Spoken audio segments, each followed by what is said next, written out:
What's up, everyone? Welcome back to the Layback Podcast. Joining us today is Tom Brosnahan. Tom and I originally got connected. Well, I guess first it was on social media, but really started conversing back and forth in his role at Alpha Baseball down in Cincinnati. We've had the fortunate partnership with Alpha now for a while with Greg Williams, and it's funny how those things work. We could have Daryl and Greg talking back and forth, and then it just got to a point where I was looking at some of the Alpha data, and I was like, you know what? I follow Tom on Instagram. I'm just going to shoot him a message and see if we can get a couple things taken care of here.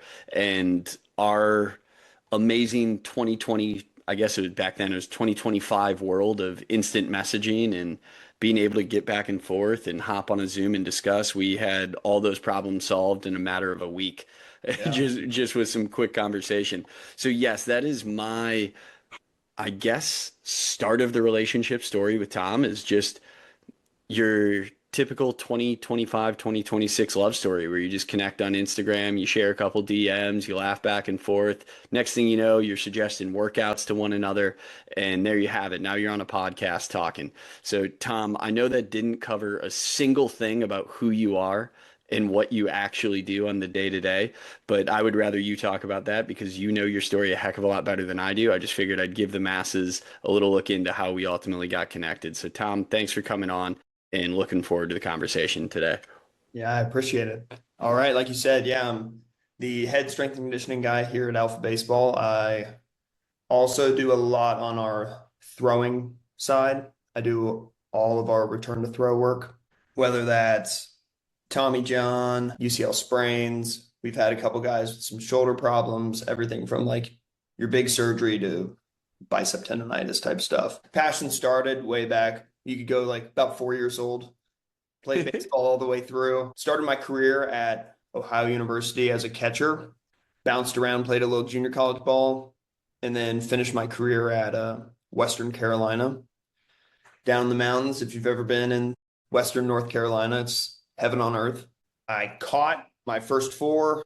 My last year, I converted to a pitcher, and that's kind of where the like throwing and pitching side of things came from. And then after graduation, came home, had no idea what I wanted to do with my life. Knew I liked baseball, didn't know if I wanted to coach, didn't know if I wanted to do strength and conditioning, didn't know if I wanted to pursue further education. And we're 3 years postgraduate, and I'll start my doctor of physical therapy program in August. So it's been a So fun ultimately ride. did decide to explore a little bit more education. Yes. After my dad is a chiropractor, so we talked a lot about how we could make it work and how like what I want to do career wise. And it was like, okay, I love the sport. I also love like the performance side of things. And I had a few teammates. Luckily, I never had like a huge injury. As a catcher, you're always banged up, but I never had like a surgery or anything. But I had some teammates who went through like the surgery process, labrums, UCLs, and it was like I could just notice like there could be a spot for me in the rehab setting where you can like blend sport, performance, and rehab into one and take perspective from each and really build on that. And that's where the pursuit of doctor of physical therapy came from. And that really seems to be kind of the modern approach to performance training, physical therapy, athlete health in general. We obviously talk to Dylan Newcomer all the time on here, Nolan Rapay. The list goes on with who we have, why they got into what they do currently. And it seems like the most progressive, the most forward thinking in the industry right now are the ones that had a playing background, a strength background, and then took on the real educational pursuit of becoming a doctor of physical therapy or going some other route, whether it's pursuing athletic training. Now, of course, you haven't started your program yet, but where do you think you may have an advantage going into the program, and possibly where do you think you might be at a disadvantage because you didn't go straight into school coming out Okay. like You got into the real world, you worked in S&C, and of course I do Yeah. want to talk about your role at Alpha, but Yeah. since we're on the education topic, I would rather just go that route straight Get away. into it. Yeah. Advantage, I would say 100% is real world experience, like dealing with athletes, dealing with guys who've been injured and understanding like that piece of paper you get handed after surgery where it's like, this is your plan, is a great guideline with some serious misunderstanding. Because it's like week one, week two, week three, week four, like here's where we're supposed to be, here's where you should be.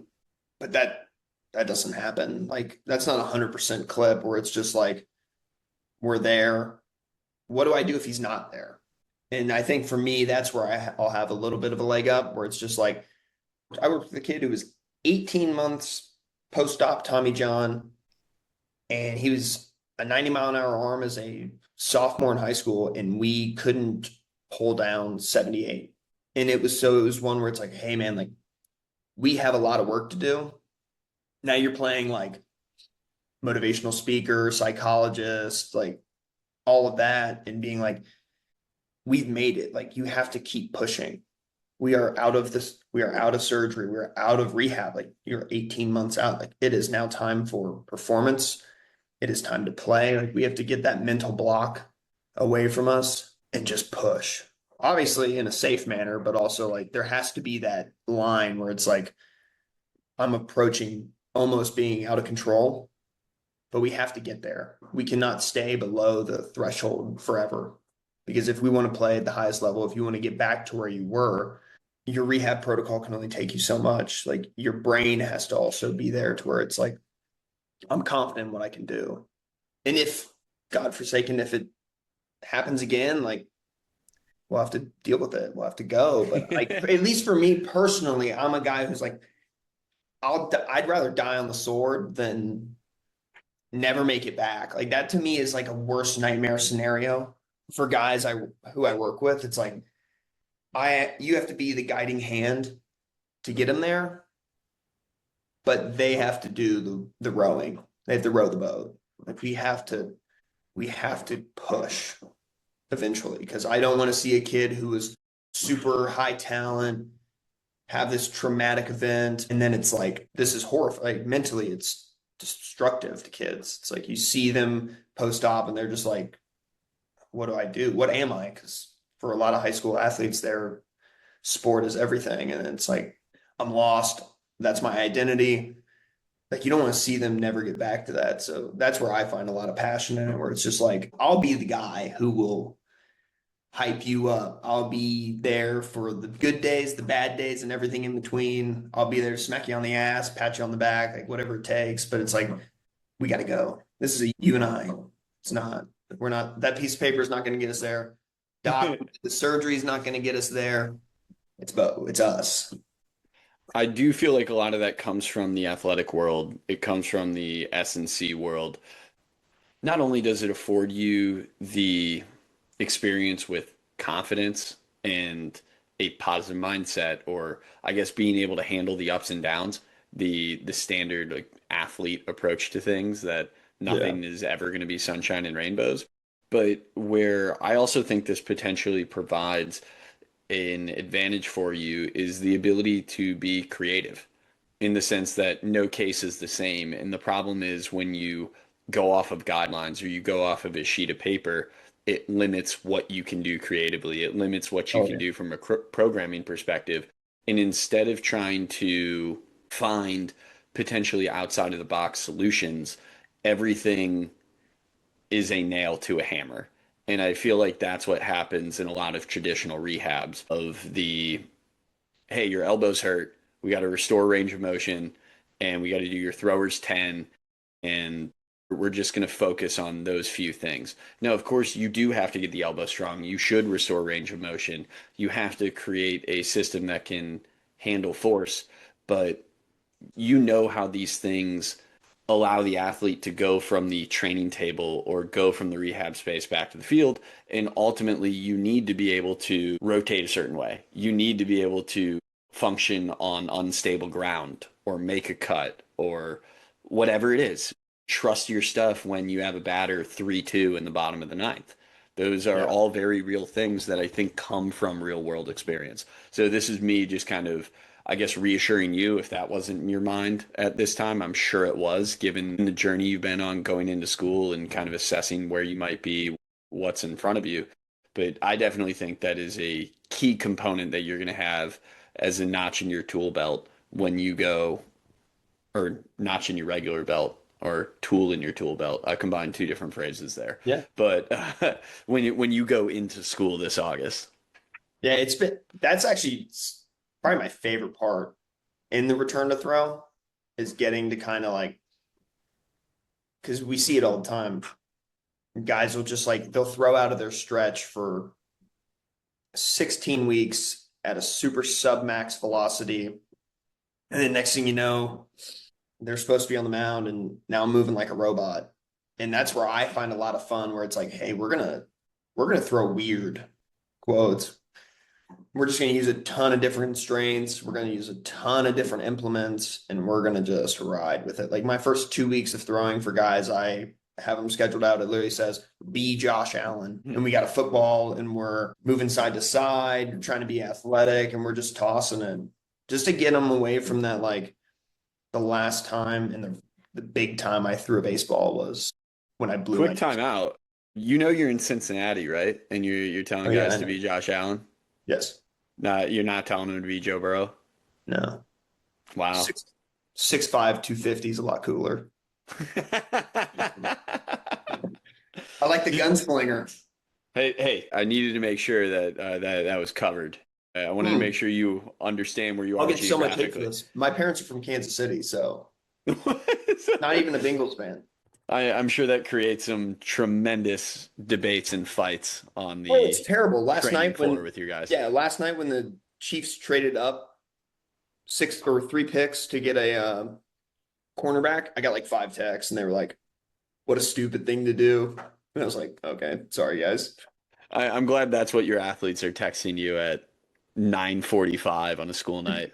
Yeah, just I'm just catching flack for something the Chiefs general manager decided to do. Because you had complete control over that. And also I do apologize for killing your tangent there. I just No, it's needed fine. to hop in and Yeah. make sure you know Oh, I know. geographically where you're located. Not that I'm a Bengals fan or anything like that. It was just surprising for me to hear Josh Allen come out of your mouth instead of uh, Joe Burrow. Well, I can also go down the route. Like, I got a guy in rehab. I'm gonna be honest. I prefer him to be a little more like Josh Allen than Joe Burrow. Hey, that's fair. Yeah, as durable can be. I mean, you can't knock that guy out of the game. Yeah, well, hey, maybe we'll hitch our wagon to that right now, given the strength background, and we can kind of come back to this. No So doubt.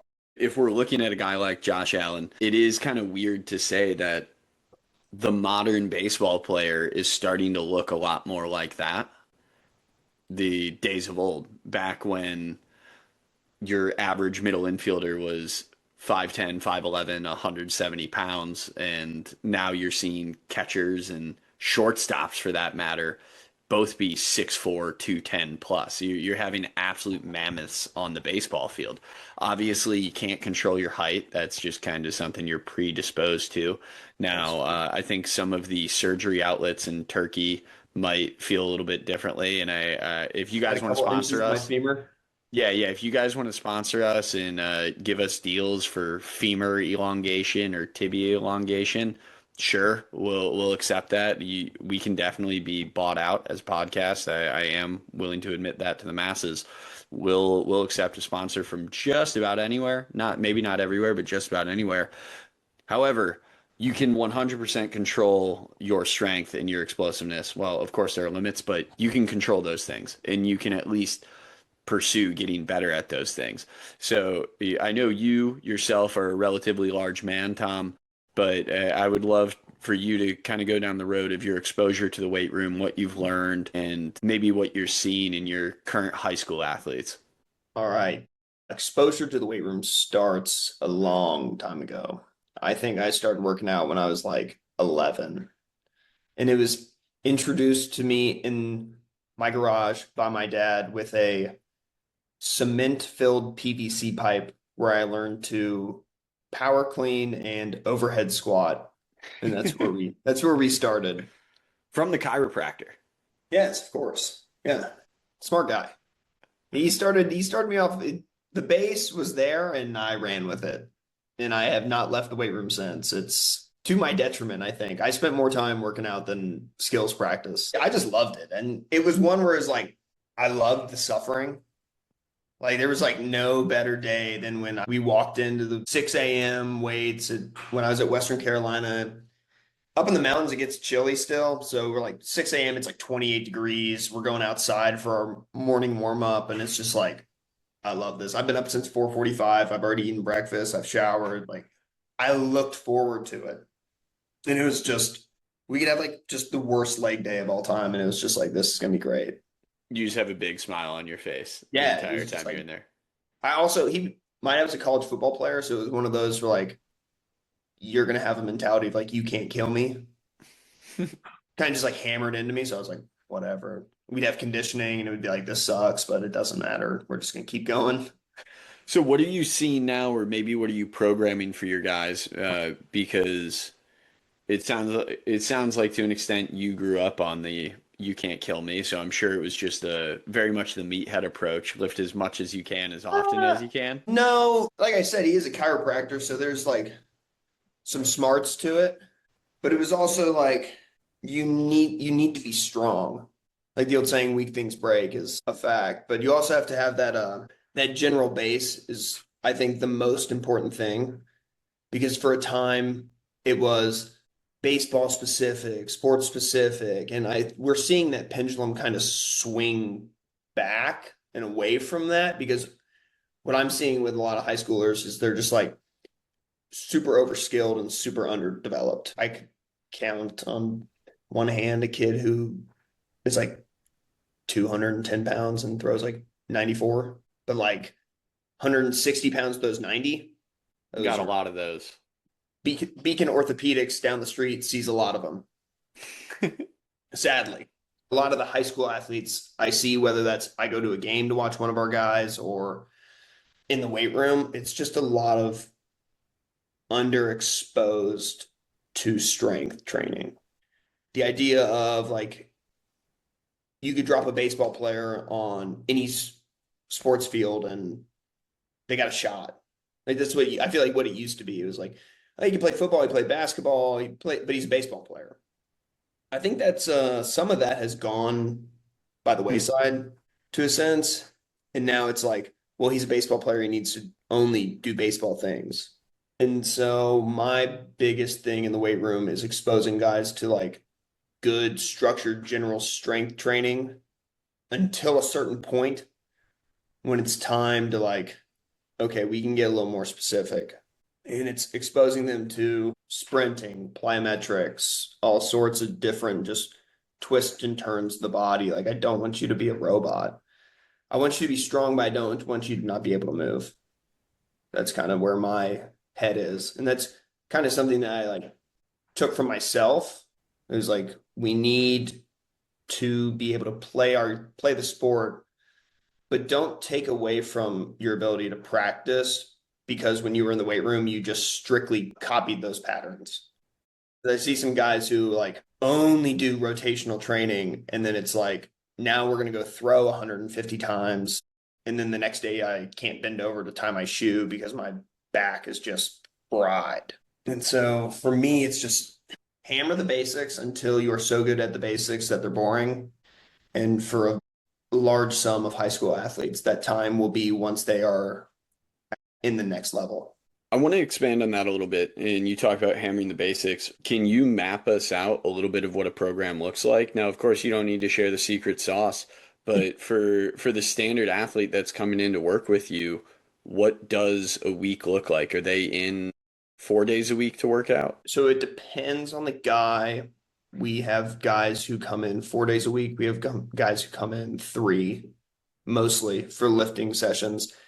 If you're a guy who can make it in 4 days a week, we will go a lower upper split twice a week. So like a Monday, Tuesday, Thursday, Friday. or like a Thursday, Saturday, depending on when a guy can get in. And usually that, depending on the season, more so, that's a lower on Monday, upper on Tuesday, lower on Thursday, followed by another upper. On those lower body days, like a 20-minute like speed and plyometric session. And then as like we get a little closer to like ramping up the season, we'll start trying to work like matching like your higher throwing day. You can get mixed reviews, I think, with this. Like if a guy wants to work out 4 days a week, he usually wants to do an upper body lift after he throws. I'm kind of, again, I'm willing to converse with athletes. I'm not going to look at somebody and go, no, I totally disagree with that. But like when we're going like matching like high CNS, low CNS, like your lower body day is much more draining on the central nervous Yeah. system than your upper body day. I would never want a kid to do an upper body lift before throwing on like a high day. Due to localized fatigue. Yeah. Right. But I don't hate them doing a upper body lift the day after, depending on like what we're working on. Like if it's like a dynamic effort upper body day, like, that'd be terrible. Like it just like you'd be so fried from throwing that you'd get nothing out of it. Right. There's no There's point. there's playing with it, especially with high school athletes, because the schedule is so hit or miss, and some of them will be like, well, actually, I just had like high school lifting today, and it's like, okay, we're gonna have to just go totally off script. And I'm starting to get a little more towards like 3 days a week might be like the sweetest spot because you can just manipulate and make it work. Because with a 3 day a week split, you can go lower upper total, you can go three totals, and you can kind of just play with it, how guys can make it in, when guys can make it in, what their throwing schedule, what their playing schedule looks like. And so I've been playing with that with guys. A lot of them are a little like they think they don't get enough exposure. So it's like relaying the message of like if you push, if you're doing what you're supposed to in the weight room, you'll get what you need. And that's I could go down a way longer rabbit hole of the athlete makes the program, not the program makes the athlete. Because it's like you could have the best program in the world, and if they don't push, it's worthless. That's something Don Day talks about a lot. Don Day, who's been on our podcast. I don't know if you've conversed with him at all or anything, Yep. but I think he's a Hog. great, yeah, the hog. I think he's a great follow on social media for anyone out there who doesn't know who he is. But I know that is part of the reason why, with the way he approaches things, he treats his training as invite only. Because Yes. he can write any program he wants, but at the end of the day, he knows that the culture and who he brings in is going to matter way more than what he writes on a sheet of paper. Just as you said, there's literally no other way to say it. The harder you go as an athlete, no matter what it is you are doing, the more you're going to get out of the program, the situation, et cetera, et cetera. I mean, the perfect. I saw on, I think it was Instagram. I saw a video of Broussard Gratterall's workout in the off season, and it was like 4 by 20, just circuit of like 10 exercises. Just go, no water, nothing. And it's like if you were to sit there and go from like a performance perspective, you'd be like, that is the dumbest thing ever. Well, he throws like 104, so you'd be arguing with a wall to a point. Yeah, that's always a tough discussion to get into because we could sit here going through the schooling, look at everything we learned in achieving a CSCS and getting that certification and say like, oh, well, it's so ill optimized for what he is trying to achieve. But then if we quote unquote optimize his training, does that mean Brewstar Gratterall is going to throw 111? Like Yeah. what is it that we can like what more could we get from one of those athletes? Or for example, Araldus Chapman who's doing bodybuilder splits. Like the dude is so freaking big and so freaking strong. But then you watch him and he doesn't do anything that you would deem as explosive. He's just doing curls until the cows come home. He's doing heavier bench press than I could ever even fathom. And of all different varieties. of all different varieties. Like you look at one workout of Aroldis Chapman on Instagram, and it's straight bar bench, incline bench, decline bench, dumbbell bench, bicep curl still failure.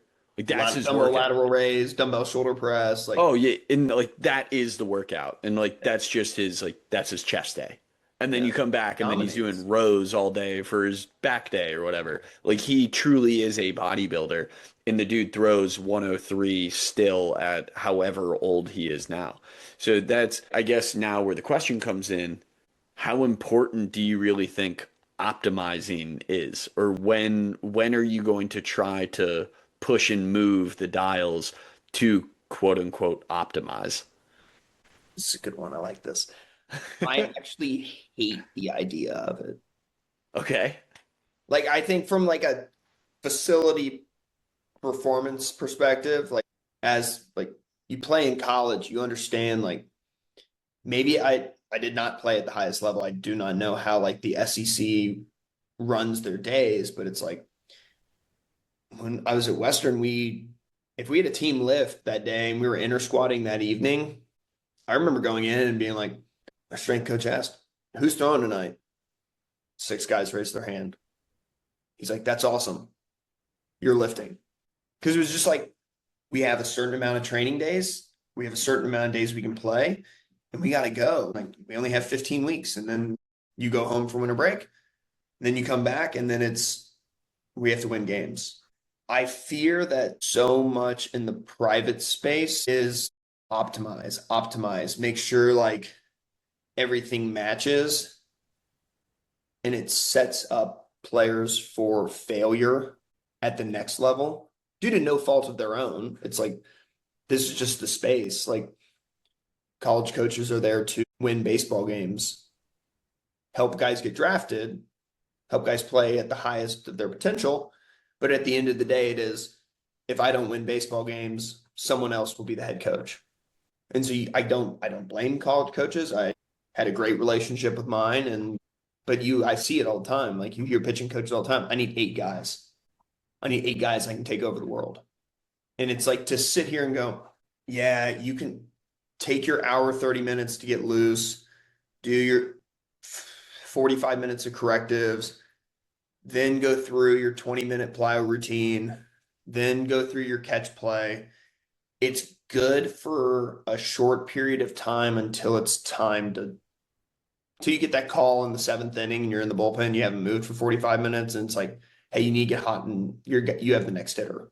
And so that's where I get to a place where it's like, okay, there are so many kids who hear about optimizing. And it should be how robust can I be? Can I get ready in 5 minutes? Can I get ready in an hour? I'm the Friday guy. Can I get ready in an hour and a half? Or can I get ready when they call me and say I have the next guy? Kyle Hart, who is with the Padres, great guy. He comes in during the winter. And I remember talking to him about it. And he said, I know what I need to do to get ready. And I know when I can do it. Because he made the switch. He played in Korea. He was a starter. Gets to the Padres. Now he's in the bullpen. And funny enough, he got moved to the bullpen. And I think he's doing great. Like, and a lot of guys would fear that. Like, I'm not a starter anymore. But he said it took some time to figure out how to get loose, how to stay ready. But now he said like after a year, he's like, I can do like 3 things to get loose and I'm on the slope. Or I can do 15 things. But it's like he was able to adapt. He's able to like change his perspective of what it takes to go get outs. And that's kind of where I hope especially it's more so in the private sector, I feel like they have the opportunity to realize training is a beautiful thing. It helps guys succeed, but it's also the focus has to be playing the game. Do you think that robustness or the ability to get ready super quickly comes more from mental preparedness or physical preparedness? Now, of course, I understand this is not like truly black and white, one or the Yeah. other, but I'm curious what your take is and then how you might go about assisting with an athlete figuring that out. I think mentally you have the advantage. Like if I can just Okay, screw it. I'm in. Let's go. I don't have time for this. I played with guys in college who like you got the call and it's like, hey, get in the game. And he was like, okay. I didn't throw a baseball. I threw the blue ply like 4 times. I'm in the game. I gotta go.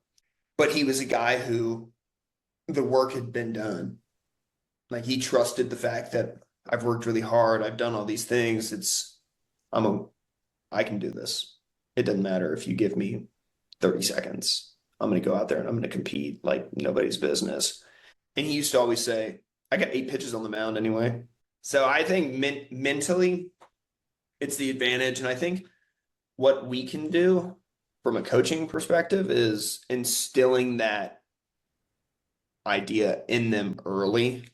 It's like, hey, yes, right now you can take your time. You can do everything you want to do to prepare yourself in your brain to succeed.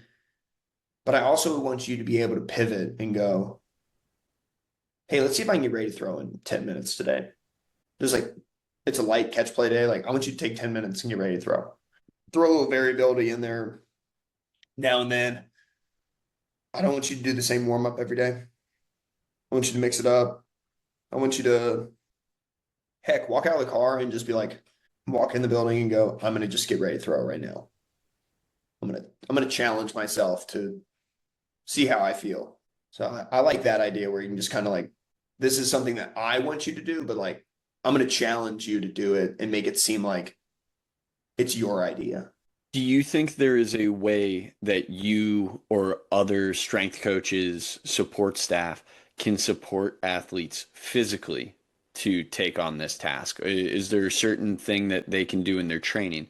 Part of the motivation, while I buy you time to think through this, is I personally think they're pretty cool, but then I will run into the occasional video and it'll piss me off where a coach or someone will talk about how like, oh, no warm up, they got on the mound and ripped 94 miles per hour because they used to throw 97 back in the day. And like that's amazing. Like super good for you. Like now is that a great example that you should be setting for every athlete? Probably not.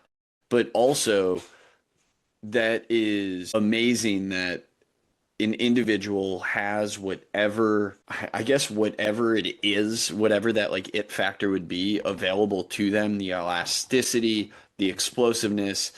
Like, I don't know, I wake up in the morning and I feel like it's hard to move sometimes, and I'm only 32 years old, but the body is just ready to go right away. Do you think there is anything that you can do in the weight room or from a physical preparedness standpoint to help athletes be able to be ready to go at a moment's notice? Definitely.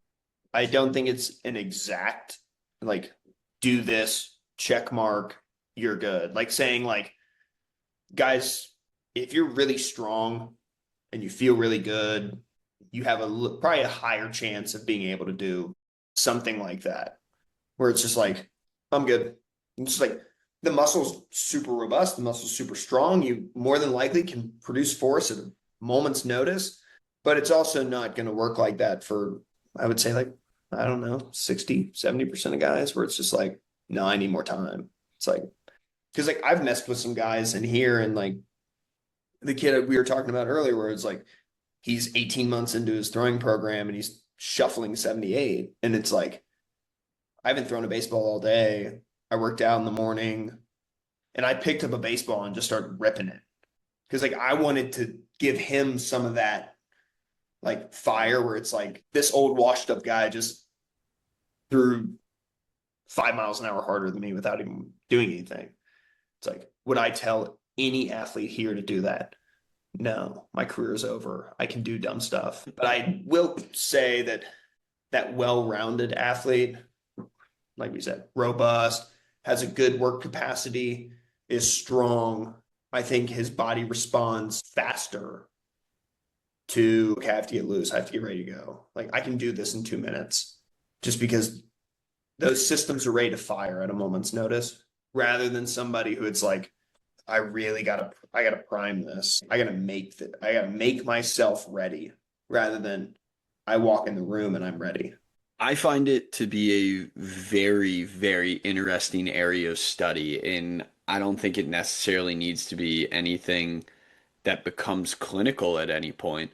But I would tell you that's something that I've been trying to explore on my own as I do my own workouts and as I age a little bit. I'm limited on time, and Mhm. I don't want to spend time warming up for extended periods.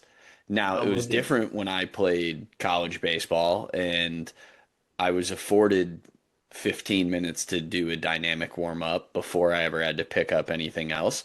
But now I go out in my backyard, I want to do a couple of arm swings and be like, well, I'll grab the dumbbells and I'll start benching or I'll start rowing right away. My body will figure it out. I I'm with you that there is something to it, and I would like to think kind of just like anything else, the more you expose yourself to kind of the shocks, the less it becomes a shock over time. Definitely. And it's like going off that point, like if I just constantly expose myself to this, it's will I adapt or will I break? And so that's where it's like, I think doing it like every once in a while is a good thing. For the majority of guys, I'd be like, let's not. Like, especially like we're playing, you have a career ahead of you. I don't want you to be a test dummy for yourself. I'll I'll try to guide you in the best way I can. Maybe I'll be your test dummy, Hmm. but it's that happy medium of is the reward worth the risk? And it's because like you as a coach, I as a coach, like if you were like, hey, 5 minutes, it's a high day, we're thumping in 5 minutes. Can you do it? And then someone just blows out, and you're just like, That was this, the most idiotic thing I've ever done in my yeah, life. this is stupid. Yeah. Yeah. Great. But then on the other side of that, I think what you are prepping an athlete for, or you can structure this and communicate it in a very, I think, very instructional and impactful manner where you can say, hey, guy who is my Saturday starter, or hey, guy who only starts games for us, we're going to get in a conference tournament or we're going to have to go play for a national championship and you can't start a game and you've never thrown out of the bullpen and I might need you to be ready in two batters to come face one guy because you are our best chance to win the conference or win a Yep. national championship. You can expose the athlete to lower intensity bouts of this kind of scenario.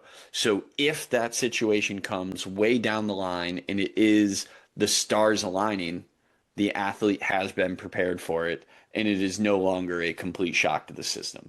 Now, it might be a higher intensity setting than anything they've experienced before, but at least it's something the athlete has experienced. To me, it's the Yes. same thing with having guys go back to back high intensity throwing days. You can start that early in the year. Or for that matter, I think a great way to do it is if you know you're going to go this route with a starter, a guy who never goes back to back, even if it isn't facing hitters back to back days, it's getting guys comfortable throwing the day after they start or the day after they appear. And then slowly throwing becomes a bullpen. And slowly the bullpen maybe becomes facing a hitter. Then it becomes a midweek back to back or a meaningless Friday, Saturday game, non conference. Next thing you know, you're deep into the conference playoffs or you're in October playoff baseball push at the professional level. And it's really easy to go back to back at that point. It's something you've been prepared for. Yep. I love that. And I wish that was more the case where it's just like, let's just microdose in some like very small percentage scenarios. So when it happens, you can do it at a moment, a drop of the hat. And because it's very rare that the stars align and it goes, okay, you've been my Friday guy for like 7 weeks. You're our best arm. Our bullpen is the worst thing in college baseball. We have a kid who's in our bullpen who can't go back to back, but is good. We're going to make a switch. And now, say your closer is now your Friday guy, and our Friday guy is now our closer. This is a real world experience that we did in That's college. insane. And you know what's funny? One is played in the big leagues, and the other one is in AAA. My gosh. So they were both very good baseball players. Right. And it was one, our closer, he could not go back to back. And it was just like, you know what? We're gonna see what happens. Super talented arm. Oh my gosh. And it was just, we're gonna try it. And when I tell you, I've never seen somebody go from the starting role to the bullpen and dominate the way that this kid did. He on a weekend he went and he's different. He's like 6'5", 240. He was Well, if like he's playing that level of baseball, you know he's he's different. long. Yeah, he's a big boy. But when he went from the Friday roll to the bullpen, he was a guy who could go. He would go like two on Friday, three on Saturday, two on Sunday. And it's like he was never exposed to this because it was like he transferred in from junior college and you were the Friday guy. You were the Friday guy again. Now you're on your third year of being the Friday guy. And it's like, we're gonna make a switch. But when I tell you this guy's capacity was just through the roof. Like his long toss sessions were just insane. And I think a lot of that is where your ability to just respond, recover, I'm back, I'm good to go. Because I don't think I've ever heard of someone like he went into the bullpen threw more times on a weekend, threw harder. Here's a potentially weird one for you. Maybe this is something you do, and I've been out of the weight room too long. But do you think this is something that should be exposed in the weight room as well? For example, maybe not necessarily having a guy do a one rep max back to back days on a deadlift or a squat or even a bench press, but repeating a movement multiple days in a row. Okay. I like that. I personally have experimented with that where it's like I was crunched for time. So I said, I'm just going to do like 4 total body days and shorten them up. And so at first it's a gauntlet, but you definitely can, as the body always does, it will adapt and respond. Now, like you said, like testing big movements and back-to-back settings, I think you could do it. I think that would, and I don't think it would be the craziest thing. Like if you think about like Olympic lifters, like they do like 4 movements, it feels like clean, snatch, jerk, Clean squat. variations. Yeah. Yeah, yeah, It's like we're just hammering the same things, different yeah. days. And so I think it's not the craziest thing to say. I guess we already ask athletes to sprint on back-to-back days. It's weird how we don't think about it as much. Granted, we've gotten a little better as an industry monitoring that kind of stuff, but we talked about pendulum swinging, and to an extent, I would say the workload world has gone so far into the management side that sometimes we're scared to let athletes do certain things. But of course, that's not the mission of workload. The mission of workload is to enable athletes to perform at their best. Yeah. Thus, we need to prepare them for these sort of things so we can set them free. But if we're allowing athletes to sprint, look at the college baseball setting first, so as fast as they can on a Tuesday or Wednesday every single week, and then as fast as they can again on Friday, Saturday, and Sunday every week. Okay, like you can't tell an athlete or you can't tell the opposite team when you hit a ball in the gap, whoa, whoa, whoa, let's pause for a minute. I sprinted hard yesterday. So Yeah. guys, we have a 70% limit on my sprint speed. So outfield, please, 70% limit as you chase down that ball in the gap. That's just not how it works. But if we're asking athletes to sprint as fast as they can multiple days in a row and do it over the course of a season, it would make sense to me that we should probably expose the athlete to similar things in the weight room because that's just bridging the gap. That's creating the greater, I guess, spectrum of skill application, or I guess like expression of force that we ultimately want. I don't know. Maybe I'm off base with that, but it seems to make sense to me. I don't think that's very often. I think that makes sense. The thing with the industry that most people would probably go down is how do you monitor the stress in a way that it doesn't just destroy somebody? Like you said, they've done it with sprinting. There are people who've done it with throwing. Like I think it would take some time, but it definitely could happen. This had to be a Soviet or Russian thing, so I guess Soviet before it was Russian, to train squats literally every single day, no matter what. Bulgarians, Now, the yeah, okay, Bulgarian so method, they like yeah, max out like every day. yeah, there you go. I knew you would knew that better than I would. I just had to throw a country out there and you could I apply the think they were proper one. I think they were in the Soviets, so it's all the same. Yeah, they were a part of the USSR at one point.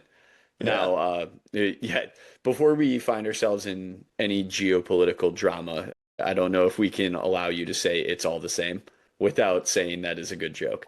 true. Not all the same. There Yeah. are lines in the sand. Yes, it is not all the same. I don't know. We found ourselves down quite a little rabbit hole there, and I do like where we went.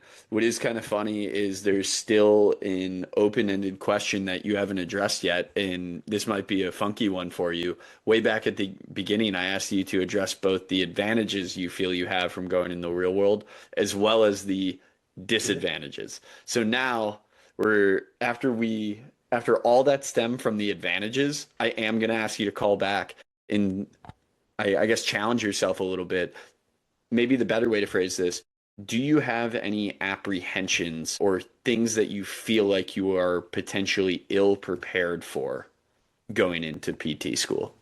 That's probably the better way rather than saying disadvantage. The first thing that comes to mind is obviously just being back in the classroom.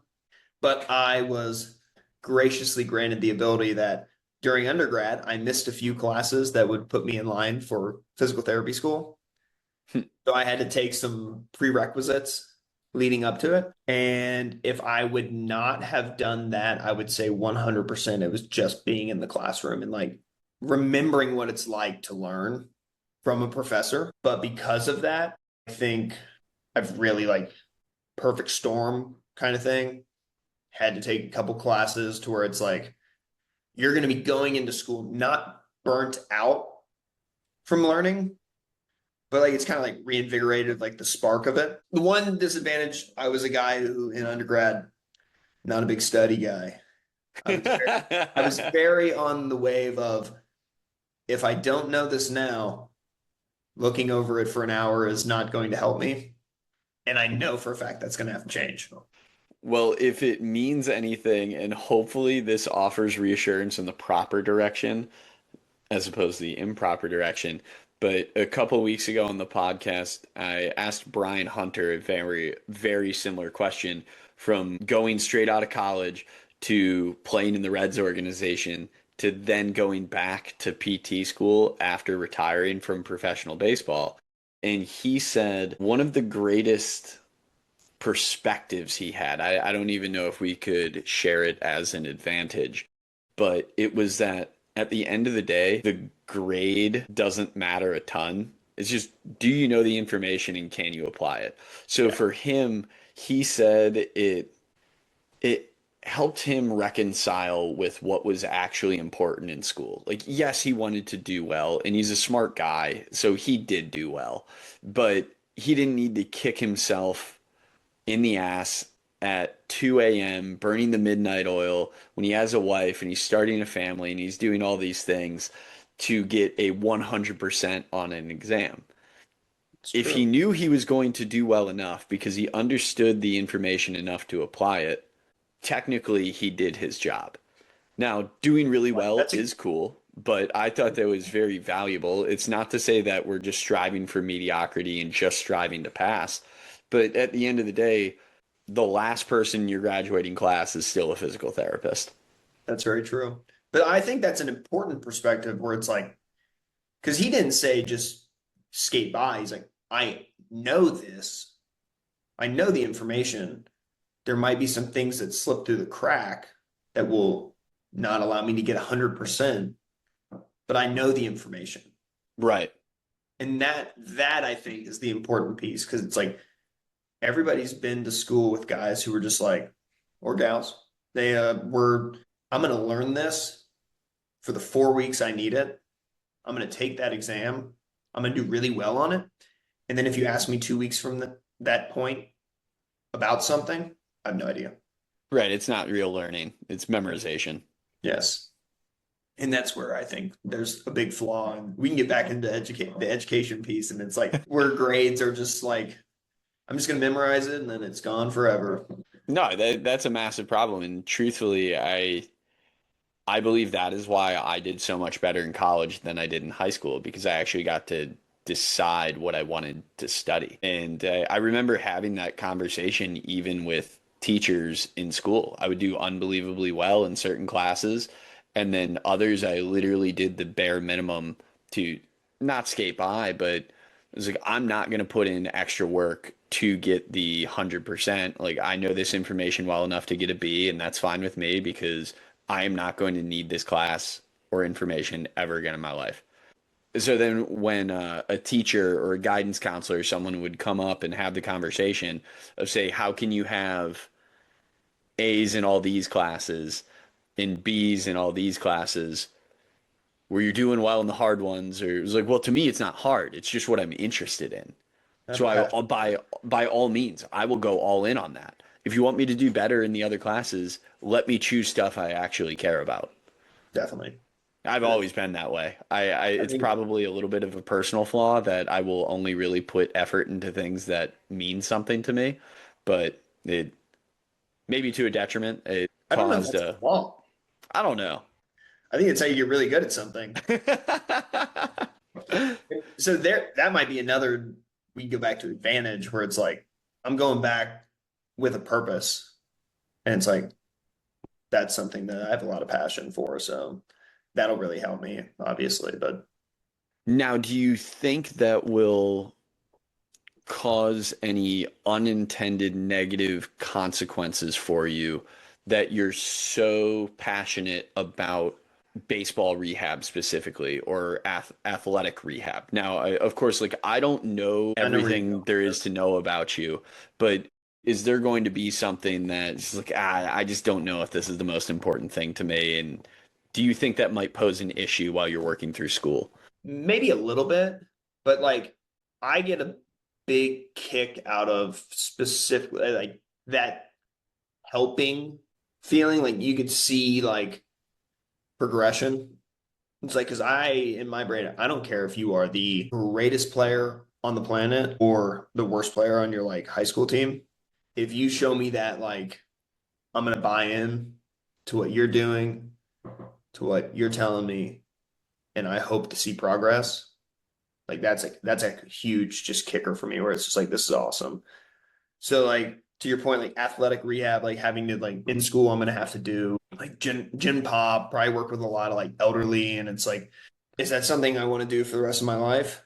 Probably not. But when I was observing, I had the pleasure of observing in a skilled nursing facility where a lot of people were, we had a lot of like stroke patients, and it's like that offers like an unbelievable perspective for like how blessed you truly are to have your health because you can see in a moment's notice it taken away from you.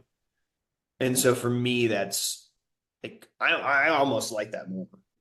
Like I don't think I would want to do it every day, but like that one off, like you see it and you're just like, yeah, it's that means something. Like that means something to somebody like way more than maybe throwing a ball a mile an hour harder.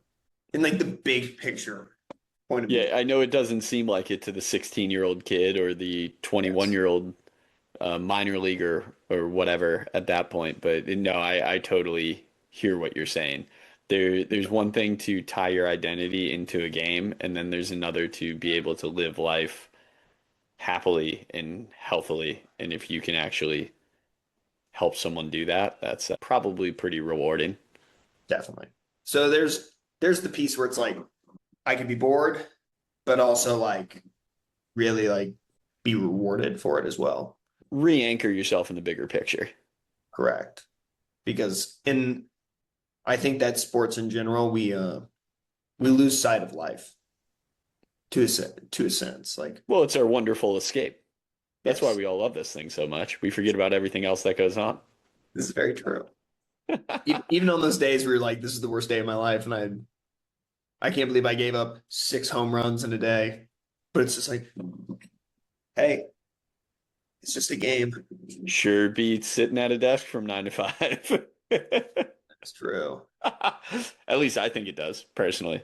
Yes, of course. That 100%. I don't think, there might be some people who would argue that, but that was like college for me. It was like, this isn't going the way I want it to, but these are dudes that I will be friends with for the rest of my life. And there's some perspective in that where it's just like it's the old Moneyball line. One day we will all be told you can't play the young man's game, whether that's 18 or whether that's 40, it happens. And it's like there's that perspective of just like this is a blessing and an opportunity. You might as well have as much fun with it as you can. Whether that's making millions of dollars or whether that's making friends. It's all the same. At this point, Tom, it's always a funky question on the podcast. Do you feel there's anything that we've missed or that you still want to get off your chest? We've been recording for about an hour now, and we've obviously gone down a pretty specific but wide rabbit hole all at the same time. So I don't know if you feel like there's something that we missed that you really want to discuss. Yeah, I have to ask, what is hurling? Oh my gosh. Okay. So Because I'm it guessing looks you picked sick. that up. I'm guessing you picked that up from my Instagram, my personal Instagram or something. Yes, All I right, have to know. hurling. Yeah, I'll tell a quick little story here. So hurling, I am far from the best historian on the sport, but supposedly it's like a 3,000-year-old sport founded in Ireland. I don't know how or why, but it is the national sport of Ireland. For anyone that doesn't want to look it up and just wants to believe everything that comes out of my mouth, it is more or less a combination of field hockey, lacrosse, and then those are the two that I give people in passing. I say it's field hockey and lacrosse had a baby, but then there are some baseball tendencies in there, and you kind of move around the field as if you're playing soccer. Okay. So the sport is played with a flat wooden club, and you advance it down the field either by making like little volleyball style like hand pat passes to this little softer than a baseball, but similar, like kind of rawhide material. I would describe it as a lacrosse ball wrapped in rawhide. That's it's more like it's not exactly. It's a little bit softer, but Okay, I was that gonna that's say a that would hurt so bad. yeah. It doesn't feel great, but I do think getting hit with a baseball does hurt more. Yeah, I've worn a shot in hurling, and I've also worn 97. And getting hit by 97 still am convinced hurts more than any slitter is the formal name for a hurling ball. Hurts more than any slitter I've been hit by. Now, I've not been hit by anyone that really plays the sport at an incredibly high level professionally, but we shall see. Nonetheless, hurling is this unbelievably fast field sport that you get the ball down the field by making little hand passes or passing the ball with your stick to one of your teammates. There is a soccer goal as well as kind of football uprights or goalposts. If you Okay. beat the goalie with a shot, so if you score past the goalie, it's 3 points. If you hit it through the uprights, it's 1 point. So the game Okay. is played by hitting the ball with the stick, either to your teammates or through the goal or through the uprights. And you're just sprinting around the field.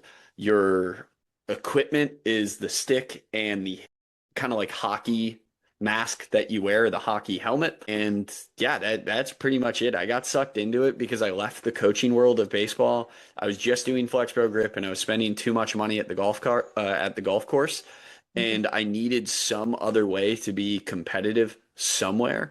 And for whatever reason, down here in Savannah, Georgia, it was way too hard to get into the pickup soccer circuit.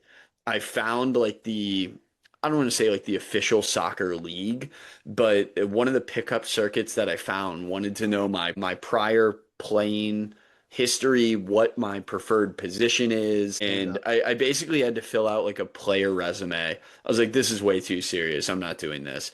And Yeah. then lo and behold, 3 years later, something that I was just looking for to be a like fun competitive outlet. Now I'm going to play in the Gaelic Athletic Association World Games this summer in Ireland. So of course, like I was like, oh, pickup soccer's too serious here in Savannah. I would never do that. And now I'm playing hurling at the most serious level I can possibly play it in the United States. That's sick though. I had to ask because I'm watching these videos and I'm like, this looks cool. It's really fun. Now, this is the part that I really struggle with mentally, and this is my own kind of struggle I'm dealing with currently. It is a sport that I've put a grand total of 3 years into. Now, of course, all the training I did in my life to be the best baseball player I could possibly be has benefited me. There's no question about that. Yeah. But for whatever reason, because of how much I cared about baseball and how intentional all my work was for baseball, I never really conceptualized that that work could apply to something else. So it bothers me now that, granted, there's kind of levels to this, but I more or less am playing hurling at a higher level than I ever played baseball at. And I'm 3 years into the sport. I practice it twice a week, and baseball I committed 3+ hours to 6 to 7 days a week for 17 to 20 years of my life, right? So Yep. now thinking about, like, that's a big mental struggle. Then the other piece to this is you can look around, or because of maybe the perspective that I have, I'm looking at professional baseball and I'm like, okay, that's cool that I've gotten okay at this sport in a few years of playing it. And then I see Jackson Merrill, like, okay, give Jackson Merrill 6 months and he would probably be the best player in the United States of America. Or go ask Alex Bregman or Dylan Cruz, or, I mean, imagine putting Ellie De La Cruz in this sport. It's Bobby Witt. Yeah, Just exactly. Every single guy.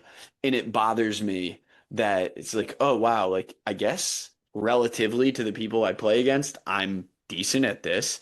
But then I could go look at these people that I've met or worked alongside or watched in my love of baseball. Like, I know if they had 3 to 6 months, they would be legitimately the best this sport has ever seen. that's the old argument Americans have for soccer. Yeah.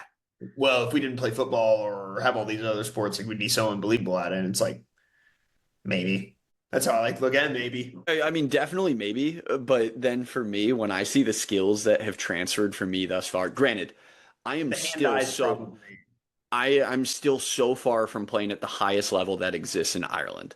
And that's yeah. not something that I understand. Like, I will never, ever come close to that skill level. There's levels to this shit, just like with anything. It's the classic Brian Scalabrine quote that I am closer to Kobe Bryant and LeBron James than any of you are to me, and it is not even comparable. Like, the 12th player on an NBA roster is way closer to the greatest NBA player of all time to someone that never played basketball after high school Yeah. or even after college for that matter. Like, there's no question. And that's kind of how this sport is. I understand I am nowhere close to the people that play this at an unbelievably high level, the highest level in Ireland. However, what really bothers me is that, at least for what is offered in the United States, I They're have pretty good. reached I've reached a very high level, and I have put comparatively very little work into it, knowing that the skill transfer of baseball, and being someone that doesn't have shitty cardiovascular ability, like, if you legitimately have good cardiovascular ability and played middle infield or center field, I think you're just on the right track to potentially being a hurling prodigy.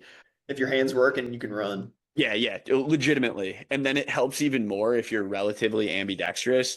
Now, this is a weird fact of the sport. Now, they hit the ball, or they grip with like a crossover grip. So righties will have their right hand on the bottom of the hurl and the left hand above the right hand.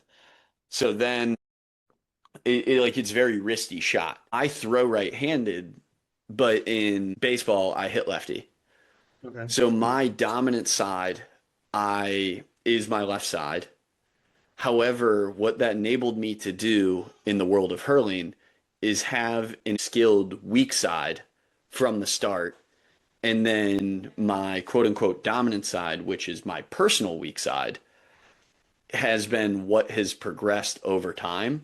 So now I more or less play the sport ambidextrously. And most people assume that I am right handed because of the way that I grip the hurl. So I can be well into a match or a tournament until someone realizes, like, oh, this guy's left-handed. Like that's like we should probably stop the left side and not the right side. Where I'm used to everyone trying to shut down my right side, and it's like, oh, okay, well, this is simple. Now I'm just It's right back golf. to the dominant side because I look traditional, but I play the opposite. So it's I don't know. That's hurling for you. Yeah, thanks for That's the cool question. though. That's cool. I had to ask because I was like, I like that. I just like guys who played a sport for a long time, and it's like, I'm just gonna go find something else to do. That's exactly what it was. Yeah, because mine is my thing right now is I'm trying to run as fast as I can, Oh yeah.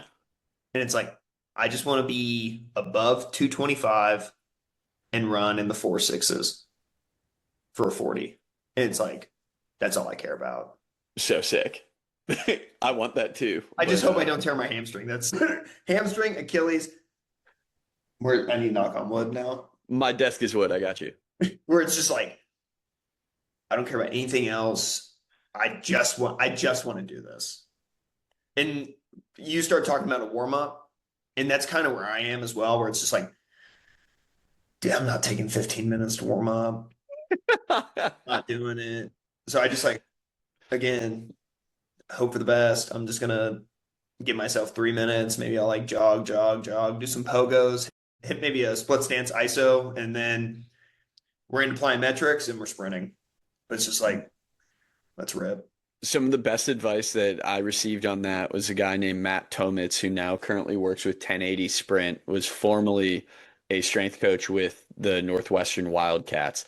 But he was a big proponent of let's waste as little time warming up as possible. So everything he did was he flipped the mindset of focusing on exercises as a warm up to then prep to actually do the task was just how can I scale exercises so we just get progressively more output as we go. And I'm sure with you this can open up a whole new lane of discussion, and I'm worried that I'm about to start another hour that No, we're, we're good. we're I going to won't. get I won't into. take it that far, but I like that.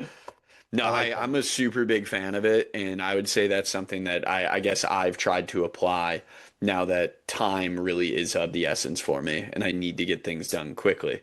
It's the old like if you were to walk into a weight room and you were going to squat, what am I going to do to squat the most weights? Like, okay, you're going to start squatting, and then just Yeah. I'm gonna maybe I'm gonna jump, maybe I'm gonna, but it's gonna be I'm gonna in the pattern. I'm gonna start grading the pattern to then add weight, add load, and I guess for sprinting it's add intensity. What can Yeah. I scale that? Add intensity, and then I think you talked about it the other day on your Instagram, if I'm not mistaken. I hope this was you. You can either start going faster or you can sprint longer. You can go a longer distance, and that's basically how you're making it more intense. Yeah, that was me ads because Good. I All right, sweet, sweet. all winter it was miserable here, so I just like had to do strictly ACell work. I'm doing like Hmm. loaded sprints, sled push, maybe like my 3-step start, 10-yard splits. But it's just like you get past 15 yards and I'm running into a wall. Yep. So it's like I've just now started progressing out. And I think we're like 3, 4 weeks in and getting like real sprint work in. The weather's been nice. And it's like, all right, we're going to get out to 40 yards next week. We'll probably do that for 2. And then I want to progress to 60. We'll just skip 50. No one cares about your 50-yard time. No, stupid. So 40s and 60s. 60, and then we're gonna go from there. Heck yeah. Well, Tom, at this point, unfortunately, I am running up against a wall of time, so I am going to have to let you go.